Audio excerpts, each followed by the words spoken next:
How's it going, everybody? The real Sharif M here, or if you know me from the knife world, Mangana Steel. I wanted to do a quick video about the top 6 knives that I recommend to friends, family, or anybody who's asking me about a good knife to get as potentially even their first and only knife. In my opinion, carrying an EDC knife is a very handy tool for those who want to be prepared for any of life's little tasks, including opening packages, cutting down those Amazon boxes that you get shipments in, prepping meals, cutting an apple, preparing snacks for your kids, emergency situations, and even camping, which I like to do. Now, what makes a good EDC knife, you ask? Here's a good general list. First, it should have a good simple handle shape that fits most hands. I have extra large to double extra large hands, so this is something I'm particularly sensitive to. The EDC knife should also have good one-handed opening and closing mechanisms. It doesn't help if you need to disengage for your task to use 2 hands in order to open and close the knife. Also, the blade length should be of a good size. This is kind of a difficult or a gray area because generally speaking, the longer a knife is, the more usable it is for a lot of different tasks. However, legality comes into play here. Not every place allows you to carry whatever knife you want. So this is something that behooves you to do a little bit of research on what is legal to carry in your area.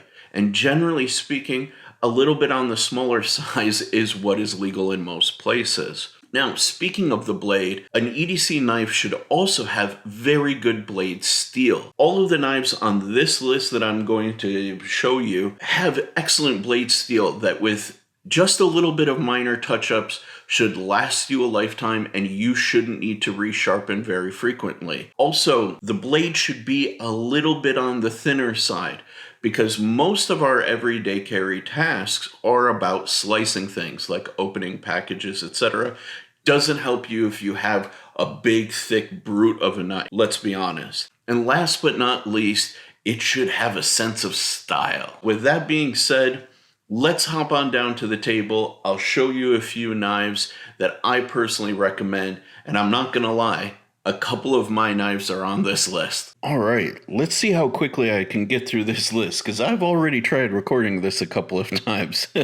First and foremost, there is the Kaiser Grazioso that I designed. You can see my logo right there, that little bird right there. This is an excellent knife if you need a one and done, do it all knife. This guy has the flipper mechanism, which you just saw, a 3.3-inch blade made out of N690 steel, comes in this beautiful combination of brass and micarta. There's also a copper and black G10 version, as well as a premium version in titanium and shredded carbon fiber. This guy, in this version that you see right here and the copper and G10, both are going for around $70, and I think that's an absolute steal. These guys have been doing super good in the market, and I think they are the perfect do-it-all knife. And if you want to see a little bit more detail about it, I did another video called I Designed a Knife, where I go through it all. The titanium and shredded carbon version goes for around $200 and is an excellent one and done knife that literally does it all. So you will not go wrong if you go with a Kaiser Grazioso designed by yours truly. The next knife on the list, guess what? I designed too. This is the Kubi Momentum. It features thumb stud deployment, as you can see right there, and it also has a flipper, front flipper mechanism up here that allows you just to snap the knife open. This guy is a little bit more budget oriented and is a little bit more oriented for hard work. It has a very neutral handle shape, nice blade design that is excellent for harder use tasks, and is also just a touch bigger than the Grazioso. This blade comes in at 3.43 inches and is made out of D2 steel steel, and there's a few different flavors of styles. You can get it with, you know, a polished blade like the Grazioso with black, or you can get this one, which is my personal favorite, with the natural G10 that's a little bit see-through here. This is an excellent everyday knife if you need something that's a little bit beefier and is really good for kind of more heavy duty tasks. This guy goes for around $40 and you can't go wrong with it. The next knife is a big jump in price and is quite a bit smaller than the other guys, but it does have an amazing party piece. This is the Quietcarry Chase, and this guy is completely, guess what, saltwater proof, completely rust proof. And that is part of the design of this knife. Not only does it have good ergonomics that actually fit my hand considering its smaller size, but that rust proofness is truly unique in the knife industry. The blade, the liners are both made out of a steel called LC200N, which does not rust. And even the hardware and the pivot pins, all of this stuff is made out of either titanium or marine grade hardware.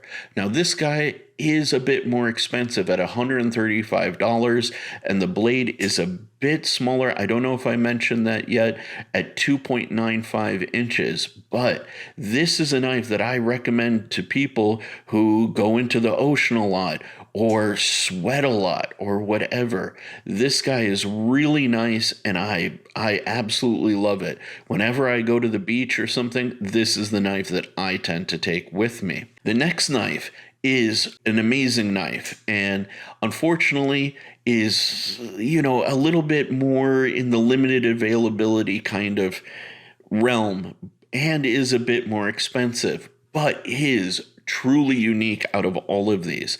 This is the Monterey Bay Knives SLAYBACK, and what makes this knife unique is this. It is a double detent folding knife that has very quick deployment and very quick closing.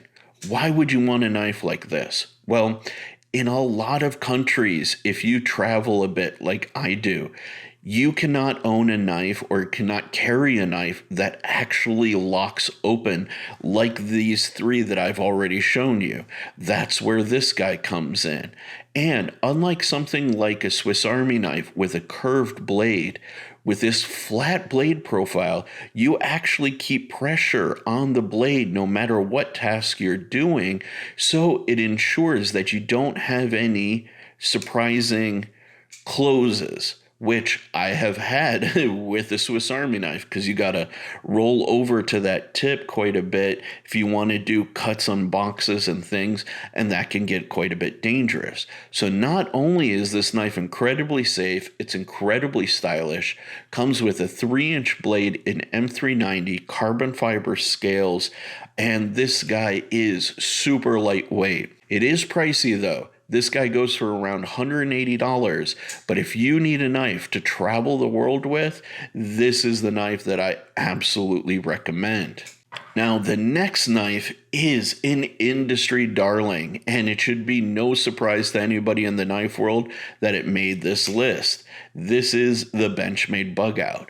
If you need an ultralight everyday carry knife that is slim, disappears in the pocket, you will not feel this thing in your pocket if you are carrying it.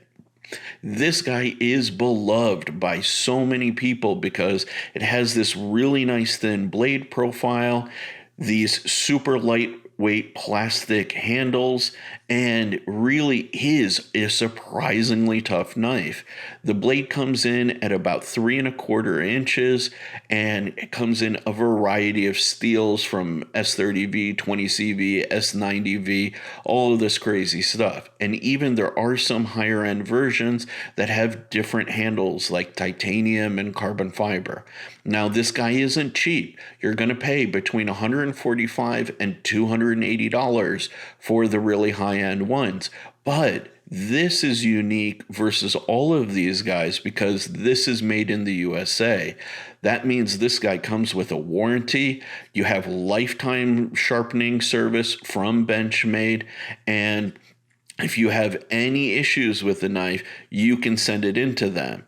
So it does come with a bit more of a sense of reliability for some people than these other guys. You do pay a premium for that, but man, this thing is beloved. Now, the other thing that's actually really unique about this is this axis lock mechanism. You just pull back and the knife just falls shut. Now, this is an incredibly strong locking mechanism. I have seen people do incredible things with this knife that this knife shouldn't be able to do just because of this locking mechanism. So if you want something that is truly lightweight, American made, this is an excellent option. Now, the last knife on the list is also very similar. It's actually from a direct competitor to Benchmade. This is the Spyderco Para 3. And this particular version, comes with a beautiful blade steel, also comes with these plastic handles. Now, this guy, unlike the Axis lock, uses this locking mechanism called the compression lock. And as you can see, the blade just drops very, very easily. This is also an absolute darling within the marketplace, and it has this trademark Spyderco big ol' hole, which allows you to either slow roll or flick the blade open very easily. The compression lock allows you to close it one-handed. It has a 3-inch blade, and there are tons of various steel options from BD1N, S30V, S35, M4, 4V, S90V, S110, Maximet. Spyderco really goes ham with the different steel versions. Now, my favorite one is the one here you see with plastic handles, but there are other versions that do come with G10, and since this thing, like the BUGOUT, is incredibly beloved, there are a lot of little aftermarket mods that you can get for it, actually including the BUGOUT. You can really tweak this thing, as this guy has an aftermarket pocket clip that I put on it. What is really cool about the Para 3 is, just like the BUGOUT, it is made in America. As you can see there, it's Golden, Colorado, USA, Earth. And just like the BUGOUT, if you actually need anything, or if you have any issues with the knife, you can get in touch with Spyderco. That is an advantage to the American-made knives over here versus some of the overseas-made knives on this end of the spectrum. What is very interesting is the lighter weight knives will always, you'll have to pay a bit of a premium for them. And as unfortunate as that may be, it's worth it on some level. I mean, clearly, I think all of these knives are worth it. That's why you see me owning every single one of these. These guys are not borrowed. These are from my personal collection. And I do recommend every single one of these. Now, it all depends on what kind of end of the spectrum you want to go. If you want something that is stylish, go anywhere, go with the Kaiser Grazioso. If you want something that's a little bit more hard use, a real beater of a knife, go with the Kubi Momentum.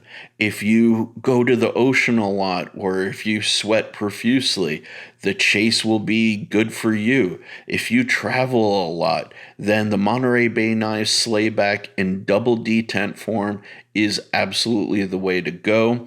And if you want the reassurance of something made in the USA, something where you may want to get in touch with a company, have a warranty, then go with either the Benchmade BUGOUT or the Spyderco Para 3. All of these are excellent options. I personally won't be offended if you don't go with mine, but this is where I tend to go most of the time, hence why I designed them. So that's it, guys. That's my short list of knives that I recommend to friends, family, and everybody.